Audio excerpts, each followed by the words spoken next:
प्रत्येक वेद 4 पार्ट्स में डिवाइडेड रहते थे, जिसमें पहला होता था संहिता, दूसरा होता था ब्राह्मण, तीसरा होता था आरण्यक और चौथा होता था उपनिषद। मैं इसकी बात कर रहा था। मतलब आपने वो 4 बताए, ये 4 प्रकार के वेद थे, ठीक। ऋग्वेद, सामवेद, यजुर्वेद और अथर्ववेद। हर वेद के अपने टॉपिक्स थे, ठीक। लेकिन वेदों को इन 4 पार्ट्स में बांटा गया था। तो संहिता में क्या होते थे, कैसे पूजा पाठ करना है, ये सब कौन कौन से मंत्र उपयोग होंगे, ये सब संहिता में पढ़ा जाता था। बाकी आप थोड़ा थोड़ा गूगल भी कर लीजिएगा। ब्राह्मण क्या होते थे, रीति रिवाज होते थे, अर्थात किस रिचुअल्स से पूजा होंगी, ठीक। अरण्यक दोनों का मिला जुला रूप था, ब्राह्मण का और उपनिषदों का।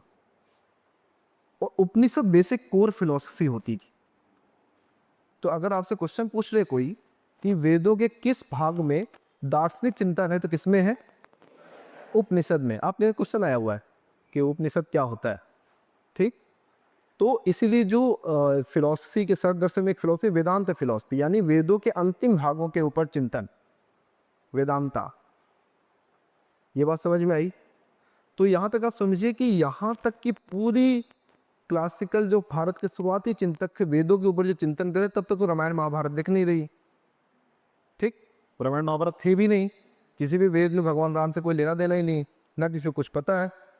तो फिर बाद में कहाँ आया, एक्चुअली बाद में जब हिंदू धर्म का और विकास हुआ, हिंदू धर्म में सनातन धर्म जो भी आप बोलना चाहें, तो जो पुराण लिखे गए, तो 3 तरीके के भगवानों की कल्पना की गई, या है या कल्पना की गई, वो हमारा विषय नहीं है, ये डिस्कशन है, ये डिबेट्स का विषय है।